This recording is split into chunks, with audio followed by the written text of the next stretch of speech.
Did you know that back in 1995, kids were calling a sex phone line because of the holiday classic, The Santa Claus? The Santa Claus turns 30 years old this week, so here are some things I bet you never knew about it. The story behind The Santa Claus starts in Chicago in 1978 when comedy duo Leo Benvenuti and Steve Rudnick first met in an improv class. For the next decade, they would work as touring comedians, but then one day in 1989, Steve Rudnick had a random thought that he brought to Leo. What if you killed Santa Claus and you had to be Santa Claus? Is there a movie in that? By the early 90s, they had moved to Los Angeles and got a gig writing on the 1991 revival of the Carol Burnett Show, and around that time they decided to write the Santa Claus movie on spec. Its original title was Such a Clatter, which is a line from the classic Christmas poem A Visit from St. Nicholas, aka The Night Before Christmas, but it's also a terrible title for a movie. The eventual title, by the way, which has an E at the end, is of course a pun on Santa Claus the man and Santa Claus as in a contract stipulation. As Tim Allen revealed in a 2018 interview with Jimmy Fallon, the original script was much darker than the final movie. Quote, I actually shot and killed Santa in the original movie. He fell off the roof because I thought he was a burglar. And the spec script didn't include much of Scott Calvin's son, Charlie. A few years later, the script was then optioned by producer Robert Newmeyer at Outlaw Productions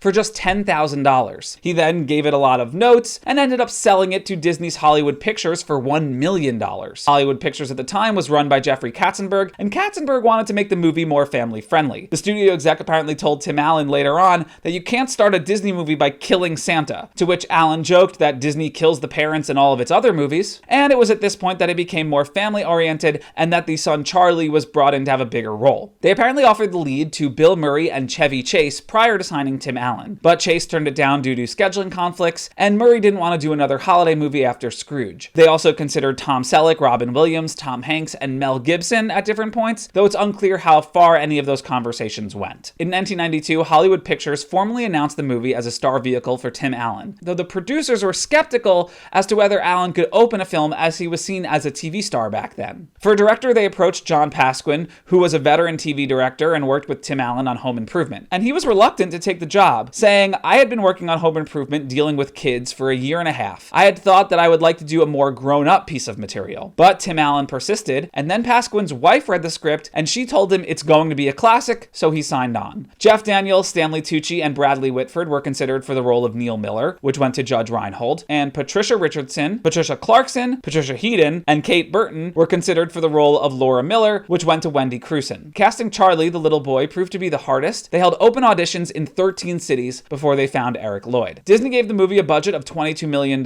So then The Santa Claus went into production. It shot at Raleigh Studios in Los Angeles as well as in Toronto in the spring and summer of 1994. Because it was summer, blanketing the locations in snow proved difficult. The production used paper snow, potato products, and even marble dust, while also resorting to fluffy white blankets, which you can see slipping out of place in the scene where Santa falls off the roof. Eric Lloyd lost his 2 front teeth just prior to filming, so he had to wear dentures throughout the whole shoot. The reindeer seen in the film were intricate animatronic puppets created by Amalgamated Dynamics, who also did the fatsuit and facial prosthetics for Tim Allen. Tim Allen had to go through 4 daily hours of makeup and prosthetics to become Santa, and he wore multiple bodysuits during the summer shoot as well, but he was limited to being in them for just 6 hours because of their poor ventilation. The latex apparently gave him heat rashes, blisters, scars, and an infection at one point. A dermatologist apparently recommended that he stop getting in the suit, but he carried on, despite being miserable, saying you can't describe how maddening the process is. The treadmill scene was the worst for Tim Allen because he had to run in a 50-pound fatsuit. Quote, it looked real, but it was glued to my shoulders,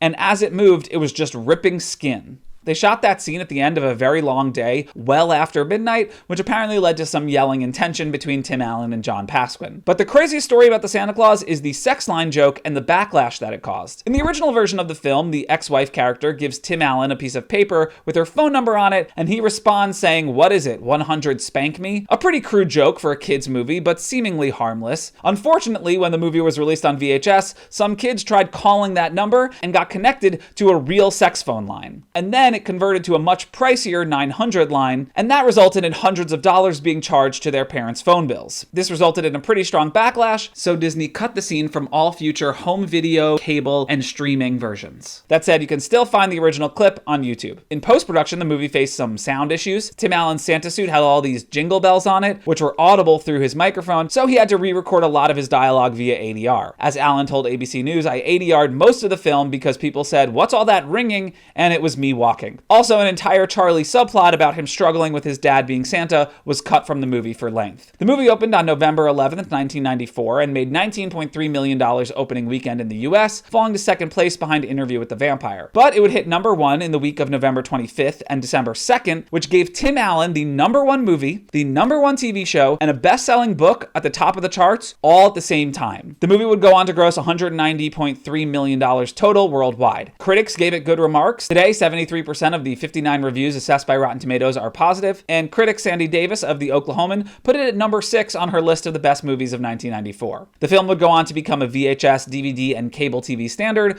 which turned it into a holiday classic for millennials. David Krumholtz once revealed that it's a Christmas Eve favorite of the Kardashian family, and that Khloe and Kim told him, "We've seen the Santa Claus 100 times." The movie would spawn 2 sequels and a TV series, but it took a while. The second one, which came out in 2002, went through 16 different writers, and Tim Allen almost walked away from the project. It ended up making $173 million of a $65 million budget, and then there's the Santa Claus 3, The Escape Clause in 2006, which made $110 million at the box office, followed by The Santa Clauses, a Disney Plus series, which premiered in 2022 and has had 2 seasons, totaling 12 episodes total. But the show currently hangs in the balance. It hasn't been canceled or renewed as of November 2024.